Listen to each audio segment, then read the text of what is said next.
The 12th Sunday After Pentecost. The first two sentences of today's Gospel are taken out of context. All things have been handed down to me by my Father. No one knows who the Son is but the Father, and no one knows who the Father is but the Son, and to whom the Son wishes to reveal it. That explains the next sentence. Kings and prophets wanted to see God, but no one can. Only he who fully recognizes God possesses the complete wisdom of God. Therefore, the Son has the same wisdom as the Father. This is why Christ encouraged the apostles in their path of humility. Blessed are the eyes that see what you see. They do indeed look upon God. It is precisely here that many believers are led to a false conclusion. If only I had been present then. Gilbert Keith Chesterton gives the only correct answer. At that time, only a few chosen ones were allowed to be so close to the Lord. We only need to go to the next Catholic church. Chesterton died in 1935, but in principle his statement is still true today. Now follows the parable of the Good Samaritan. Christ is addressed by a teacher of the law to be tempted by him.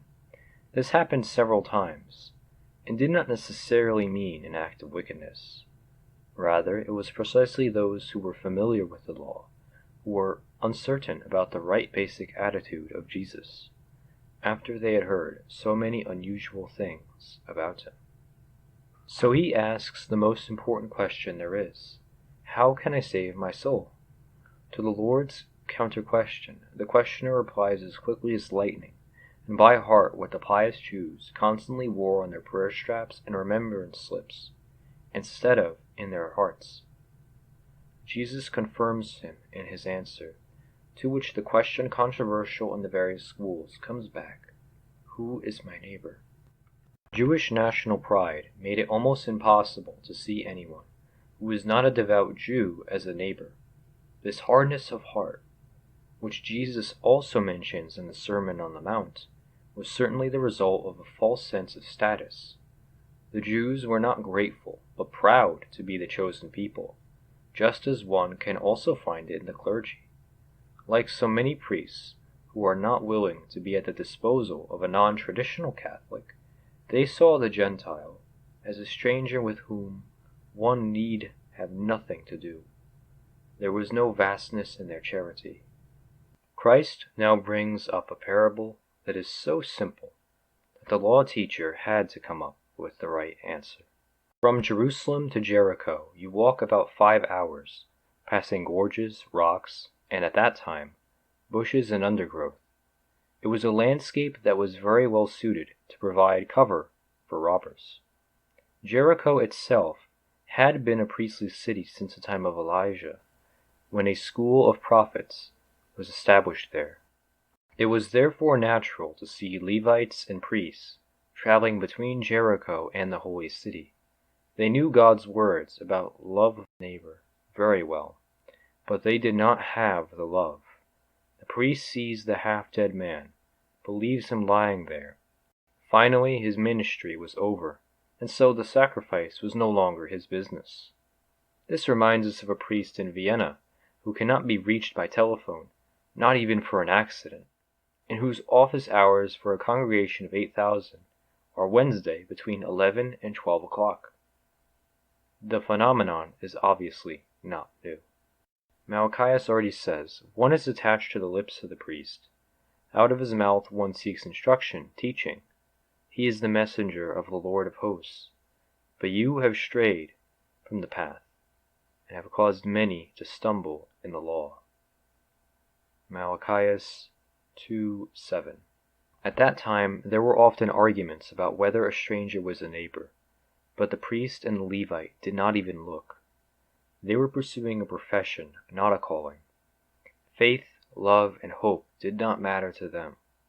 Either they were in service or not. The priesthood is neither a profession nor a hobby.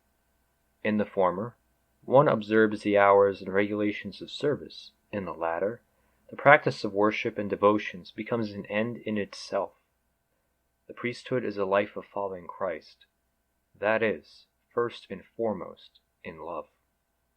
A Samaritan on a business trip, of all people, now feels pity for the half-dead man, and shares his time, goods, money, and attention with him. The Samaritan, so despised by the Jews in centuries of hatred, that they would certainly not even have put the name of the Samaritan in their mouths, now shows a trained conscience, remembers the words of Moses and Tobias, and does not turn his face away. Jesus asks the teacher of the law about the one who was the neighbor here. Even now this formalist does not mention the name of the Samaritan, but answers with the boldness of a politician, he who has shown mercy on him. Jesus ignores the form of the answer. He does not even go into the correctness of the answer, because the knowledge of the object of charity has never given any. He gives only the correct interpretation of the vaguely worded commandment of love of God and love of neighbor. Go and do the same. So what did the Samaritan do? The parable doesn't tell us if the half-dead man was a Jew, a Samaritan, or a stranger. The priest and the Levite leave him lying there, and the Samaritan helps him, whatever his background. That is the real meaning of charity. I love my neighbor, not because he is such a dear contemporary, often the opposite is the case, but because it is the commandment of God. God just says, "Think of every man as yourself. He is like you, my creature, with an immortal soul that needs to be saved."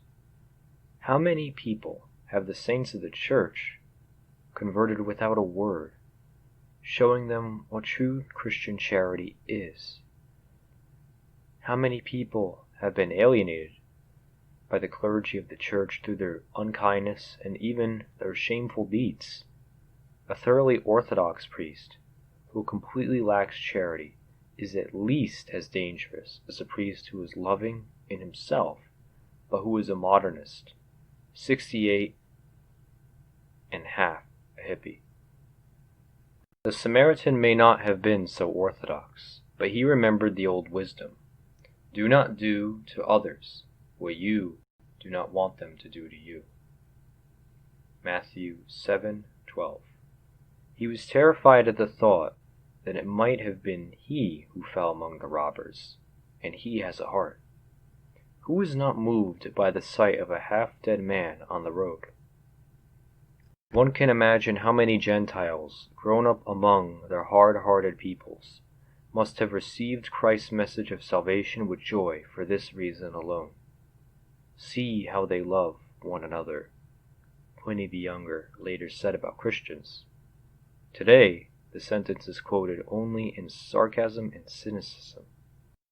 Christ proves also in this gospel how he, through his message of salvation, revalues concepts that were considered dirty and turns them into good.